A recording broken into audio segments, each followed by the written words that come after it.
Welcome into this edition of the Vinyl Voyage. I am your host, Keegan Matheson, and I hope you had a fantastic holidays, Christmas and New Year's. But with a new year comes a end of another year, which is 2020, and I'm sure that's a positive thing for most people that 2020 is coming to an end. But I did want to kind of look back a little bit at some of the best music that came out this past year, and we'll basically get into that today. And I want to kind of tell you my top 10 favorite albums of this year. I want to separate it by saying that 5 of these albums, the music has already existed previously, but the vinyl release happened this year. And then 5 of these albums are brand new music for 2020 in particular. So let's go ahead and get into it. So I would say my top 5 albums musically. Let's go ahead and talk about those. This is an honorable mention. This is August Burns Red Guardians. They are a metal band. I know metal is probably not the first on anyone's list to listen to, but I really love this album, and this drummer, Matt Greiner, dude's a beast. He's an absolute beast on the kit. And I have to say that Bloodletter on this album rips, absolutely rips. So if you like metal music, give this album a try. This one came out in 2020, and I gotta say, it's some beautiful, beautiful vinyl on this thing. Love the cover too. Love the lone wolf. Middle with all the wolves. That's just pretty awesome. Gatefolds are the best. Gatefolds are the absolute best. If I could actually get the album out here, as I struggle.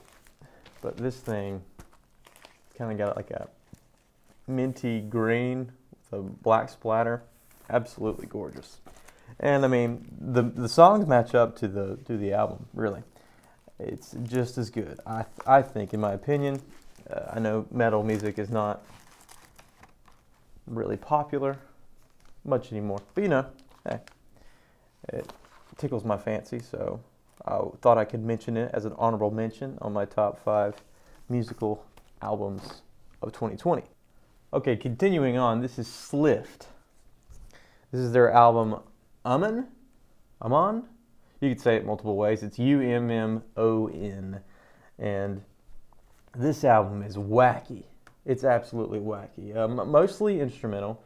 Great album cover here. I love the almost like a Silver Surfer kind of look to it with a sword. Silver Surfer never had a sword in the comic books, but this one's pretty bad blood, I'd have to say. But this is a fantastic album, and musically, it was one of the best in 2020. That's why I put it at 5 in my list. And I would say that this is a psychedelic kind of rock. It's just gets you going, really, as far as it's loud, it's noisy, but it's also experimental. So it's not very paint by numbers for music, but this is a kind of an underground kind of thing. I don't think Slift has really made its mark on the US of A. I think they're more of a overseas band. Like this was pressed in France. So I would assume that they are a little bit more of a obscure act and not really known very well. But this is a great album. So if you like psychedelic rock, if you like the Black Sabbath vein of music, I think this is a great one to try out. Slift Ammon, if I could actually pronounce the name.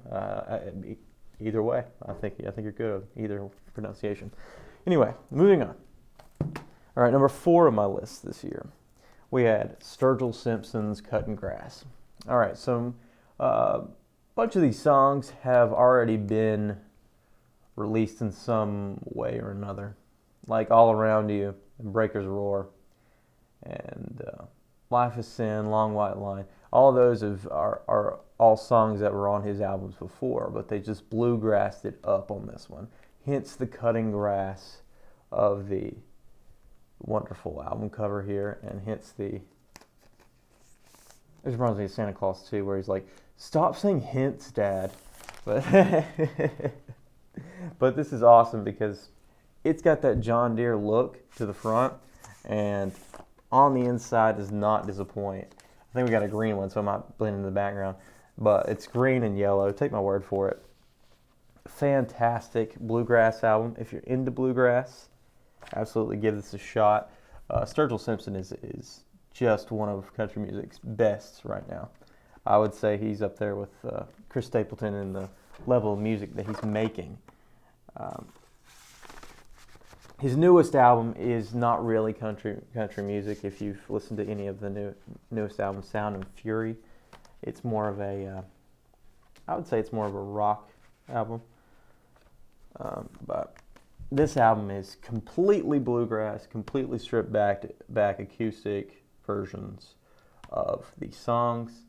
And I'm just a sucker for that kind of stuff. And it's got a nice little gatefold here. It looks like we got a Martin on the inside there. If you know anything about bluegrass, you can't do bluegrass on a Martin. I mean, are you really doing bluegrass if it's not a Martin? Lord have mercy. Shout out to Bob Hansen, my old guitar teacher. What a Martin guy. And shout out to Dead Wax Records for getting me this indie exclusive version of this. So Chris from Dead Wax Records, appreciate grabbing this for me. I mean, I still had to pay for it, but you know what I mean.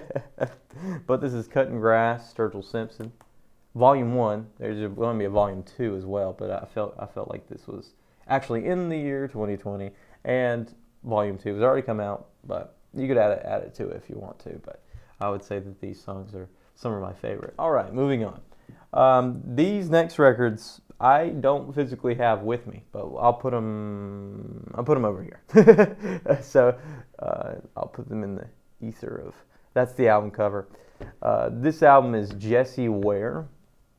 What's Your Pleasure? I believe she's from the UK, which is the weirdest thing because she doesn't really sound like she's British when she sings. She's got a very if you hear it, you'll be like, oh my gosh, this is so 70s disco. This is so hearkening back to that era of music. Jessie is just prolific in creating this sound and making it basically exactly like it was when you heard it in the 70s. And you want to put on your rollerblades and you want to dance to this stuff, because when I heard this album the first time, I was just silly dancing. I mean, I would say if music had a gender, this would be a fantastic female music. So if you like the female vocal, if you like the big dancing, not to put gender in music, who cares? But if you like the danceability of music and you just want to put on a record that has clean lyrics and is danceable, this is the one for you. Jessie Ware, What's Your Pleasure? That's why it made it to my third spot of 2020 top albums list. And then, next one. Well, you've seen this one before. This is Chris Stapleton's Starting Over. I did a whole album review on this one. Basically went into depth on why I thought that this was one of the best records of 2020. I feel like Chris Stapleton has really hit his stride in creating great country music. His sound is so good. I love it. I love his guitar work on this album. He's so established. And Dave Cobb is just a producing master. I gotta say, he's a producing master. I mean, he's produced so many great artists like Colter Wall, and of course we have the man Chris Stapleton. I just love his work. Dave Cobb's done a really fantastic job, and this album is no exception.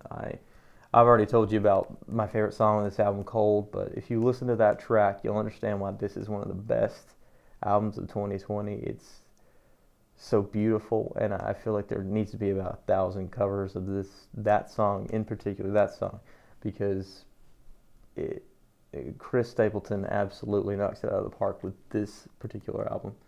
And we've got a couple covers here on here. Like I said before, we have Guy Clark's Where He Be Gone and Old Friends.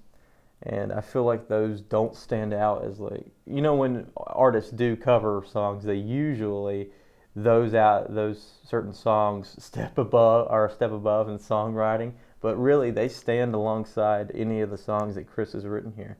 And I think that's so rare that you get somebody with such talent like Chris Stapleton and his vocal with a great songwriting prowess. I don't feel like that. I feel like that's such a rare combo, and a lot of these people that I'm talking about, Jesse Ware, Sturgill Simpson, Chris Stapleton, they all have that gift, and more power to them. I never had the songwriting and singing gift, but I'm always good at one on a certain day. I'm never good at both of them on a certain day. But moving on. So I actually own this record. It's not available to me at the moment. But The Strokes, The New Abnormal, that's my top album of 2020 because I've streamed this album so many times. I can't believe that was the same year, because it came out earlier this year, and I can't believe that that's the same year that this is in, because I don't know if it's crept by for you, but it's kind of crept by for me. But some people have said, like, this has been the fastest year of my life, but I don't think so. I think this has been a slow burn year for everybody. And The Strokes, The New Abnormal, I'll put the wonderful album cover, and it's quite an abstract album cover too. I wish I would have brought it in so you could see it in person on the red vinyl, but that's okay. But this album is just absolutely fantastic. It's probably the best Strokes album in quite a long time, probably since their second album, Room on Fire. I would have to say it's their best album since that one. And At the Door is a wonderful, wonderful song. If you want to get into the Strokes and you want the most stripped back version of what the Strokes are, I would say At the Door is where you need to start. It's a fantastic track, and I love the album, the song Selfless on this album. I think that's a wonderful cut on the album, and it's hard to really describe the Strokes sound. You kind of just have to hear it. It's almost got like the vocals almost have a 50s vibe to it, as far as he sings so close to the microphone, and it's got that kind of warm sound to it. I don't know if it's a certain microphone he's using. I'm not like gifted in the production aspect of music, but I don't know if it's a certain microphone that he's using, but he just, the vocals sound so almost abrasive, but also very old school. Yeah, I don't know if I can do Julian Casablancas vocals any glory there, but hopefully that's a decent description. Okay, so those were my top 5 albums musically. I threw 5 with Slift and through the top of the list with The Strokes. That's my top 5 of the year. If I had to pick an honorable mention, it would probably be Imploding the Mirage by The Killers. I feel like that album was so close to being on this list, but the music there, like the song Fire and Bone, is kind of the songs that kind of kept it off, because that was a little bit of a miss to me, that particular track of Fire and Bone. But the title track, Imploding the Mirage, I really like that song. It's danceable, the last song on the album. I like Imploding the Mirage, and I like Caution. That track is really good too. So if you want a decent record that came out in 2020, and my honorable mention of this year, it would be The Killers, Imploding the Mirage. Las Vegas band. They played the opening halftime show of the Oakland Raiders' new stadium, if you're into football. So there's that. That happened this year. There's one positive thing. But moving on. So this is the top 5 records that I was happy to add to my collection. This music has released beforehand, before 2020, but came to wax this year. So it's the first official vinyl release of this group of tracks. So I think I'll start it off with an honorable mention.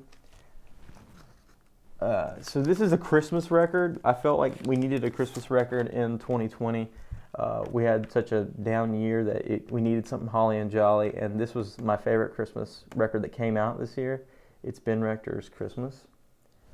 Uh, just it has all the ones you would think. It's the most wonderful time of the year. Christmas time is here. This Christmas, Frosty the Snowman, the Christmas song, all the classics that you would think of when you think of Christmas. But what I really was impressed by was he wrote a Thanksgiving song, and that's the opening track to this album. And I never heard a good Thanksgiving song until this album. He actually did a Thanksgiving song justice, and it was sweet, and it's very sentimental, which that's, if I had to describe Ben Rector, it would be a sentimental singer-songwriter. I feel like most of his record leaned a little bit more pop recently, but when you get him, his vocal and a piano, it's very sentimental, very, very sweet, and he's got great vocals, absolutely great vocals. But so that's my honorable mention. Favorite album I added to my collection this year. This is very recent. This one came like the day before yesterday. This is the White Stripes Greatest Hits. Got a little bit of the Rob Jones artwork we got here on the cover here. It's very, very pretty.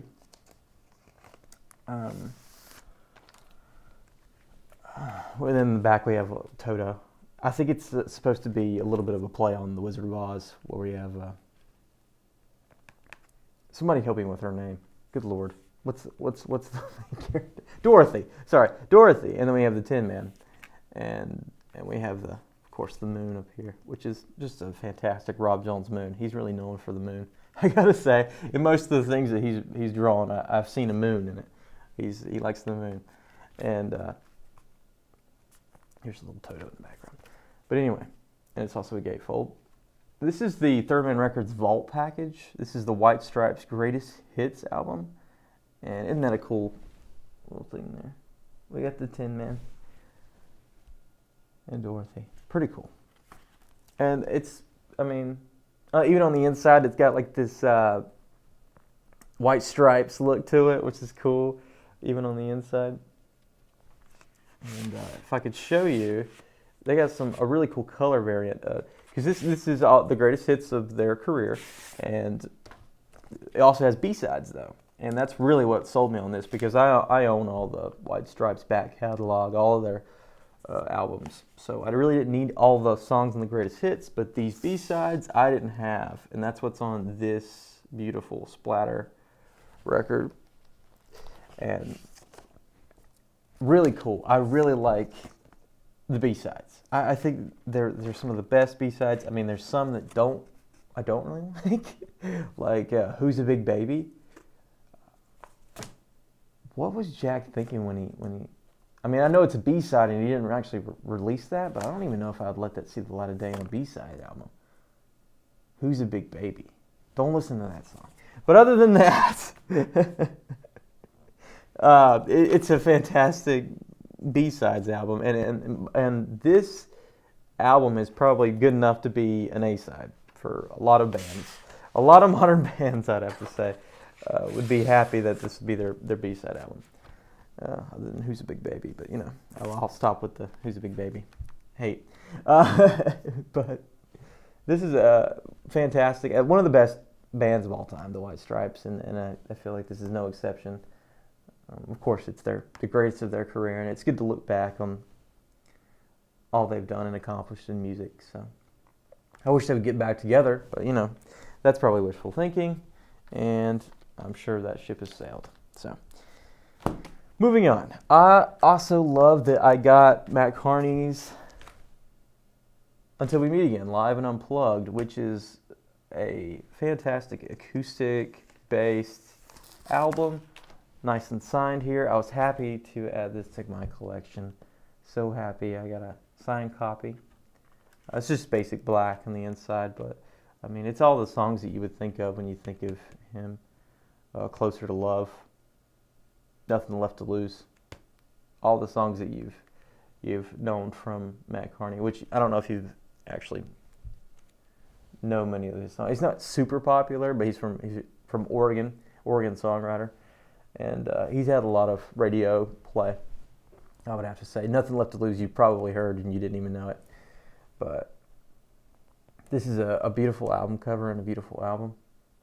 I like all these songs, and to hear them in this format, I feel like that's what lends this format really lends to what he does, and that's a singer-songwriter, just a straightforward singer-songwriter. And it's vocal, it's guitar, it's vocal, and piano. Basically, anything that you'd like. And I like that stripped back. I'm a sucker for the stripped backed music. You know me. You know me. Come on now. Also got to add this bad boy. So if you've watched, this is sort of nerdy. I don't know if it's nerdy. If you watch any of Miyazaki, Hayao Miyazaki, he's a director. He does Studio Ghibli films for Japanese anime. Sorry, shouldn't say animative. Sounds like a southerner trying to explain Japanese culture. Anyway, so this is the score to Howl's Moving Castle, which is a fantastic film, and this is really, really beautiful and does justice to the movie and the score. And this is the soundtrack, and I'm so happy that I got this on vinyl and I was able to add this to my collection this year. Nice little gatefold here. We have Hal and, oh gosh, what is her name? Hey, here looks like Starlight. I don't know. Okay, you see, yes, this is a movie that stars Sophie and Hal, and Sophie owns a hat shop, but she's taken away and whisked away with Hal in this moving castle because a witch puts a curse on her and makes her this old woman. But she teaches Hal a lesson on the meaning of life, and basically it's fantastical and a little bit of a fantasy movie, but it's a fantastic soundtrack. This soundtrack is by Joe Hisaishi. I believe that's how you pronounce it. And he is a mastermind of soundtracks, and he does amazing music and beyond animation. And if you just hear Joe Hisaishi and his orchestra, I'm probably butchering the name, I apologize. Phonetics is not my strong suit, but honestly, I don't know what my strong I'm just joking. Howl's Moving Castle, amazing movie, amazing soundtrack. So happy to add this to my collection in 2020. Give it a shot. Not just the soundtrack, the movie. It's really a sweet film, and it hits the heartstrings. So give it a shot. Moving on, I'm excited I got to add 2 Mondo box sets to my collection, which is Mondo is a pretty luxe company, and they do vinyl pressings, they do poster prints, which I own a few of, and they do action figures as well. They do figurines and pins and stuff like that, and they found their own little niche of the nerd world, I'd have to say. But here is some of the box sets that they came out with this year. So Batman the Animated Series is a very unique experience in that usually you don't see a new score for every single episode of a 20-minute kids show. And this music is absolutely insane. It's great. I mean, of course the artwork is done by Phantom City Collective, which does basically all the artwork for Batman Animated Series Mondo stuff. So gotta love this. This of course came out this year. The music existed before. Shirley Walker is really the person to give the compliments to on this box set, because most of it is composed by her, Shirley Walker. And I would say a good portion of Batman Animated Series music was composed by her. And this box set is absolutely gorgeous, and I'm so happy I got to add this to my record collection in 2020. I'll actually keep this on the screen. Just some great artwork, beautiful stuff. Where's the Demon's Quest? This is, it's absolutely gorgeous. All the artwork is top notch, and the songs are orchestrated very well. I mean, you wouldn't think that this is from an animated series. I mean, it's a little nerdy to be listening to an animated series' soundtrack on vinyl. But, you know, if we can't be nerdy here, where can we be nerdy? This is Vinyl Voyage. And what I also love was these little inserts that they give you. Basically just the heroes of Gotham. And Joker got a hold of them, apparently, because they're marked up. Purposely marked up, mind you, but marked up nevertheless. Mad as a Hatter. Just look at this. This artwork is just fantastic. Phantom City Collective. Always, is that the right? Did I shout them out correctly? Oh, Creative. Sorry, Phantom City Creative. They always knock it out of the park with the Batman the Animated Series and Mondo stuff. And I can't recommend the music enough too. I do think it stands on its own as one of the best animated series musical scores, because you just don't really see that anymore. You don't see all this grandeur put into a kids show, basically. I mean, kids shows have been dumbed down to nothing, really. Unfortunately, I mean, we've lost a lot of good children's television programming because I think it's just making kids grow up faster these days. I mean, we want kids to assimilate and be adults too fast. Maybe I'm reading into that too much, but I feel like we don't put the love and the care to our children's animated series much anymore. Which that's sad, but I'm so glad we got Batman Animated Series, and this box set was added to my collection this year. Let's end off with an awesome Mondo box set and say this is my most psyched thing to add to my collection this year. This is the Mandalorian Season 1 box set. From Mondo, 8 LPs. I don't know how they were able to get 8 LPs on a series, but this is a relatively recent series. You've already watched The Mandalorian, if you have Disney Plus, or if you know somebody that has Disney Plus or did the free trial when they did the free trials. That didn't last long. But this is just honestly, when I watch the series, the music kind of fades into the background. You don't really notice it. But when it's put on its own like this, you're like, wow, I'm so glad they made this box set, because I didn't expect it to be this awesome. And all of these records have beautiful artwork, just like beforehand. We have awesome art. And I'm going to try to say his name. The music is composed by Ludwig Göransson. And we have 2 dots over the O, so I may be pronouncing that wrong. Ludwig Göransson. I'm knocking out of the park the pronunciations today. And look at that, Moff Gideon and all the rest of the boys there. I'm sure this is making my coworker Eric Stafford very excited. Anyway, but this is a beautiful box set, and I know that it's sold out now, and if you aren't able to get your hands on it, I'm very sorry, because this is great music. My favorite one is probably, this is probably my favorite, just because we have comedian Bill Burr right in the middle there. He plays Mayfeld in this series. It's just fantastic acting, and I've always been a big fan of Bill Burr's comedy, so seeing him in a Star Wars themed thing was just amazing and brought so much light to my life, because that's hilarious that he basically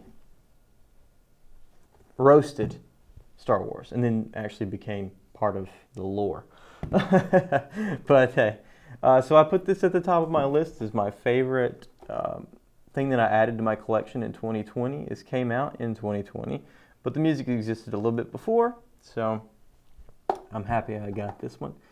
And this is the Star Wars The Mandalorian Season 1 box set. So, well, those are my top 10 favorite records and vinyl releases of 2020. Let me know if I missed anything. Let me know if I need to listen to a certain album in 2020 that you thought was the cat's pajamas. And if I did a good enough job, just let me know that too. I appreciate you guys watching, and thank you for watching Vinyl Voyage. I'm your host, Keegan Matheson. See you next time.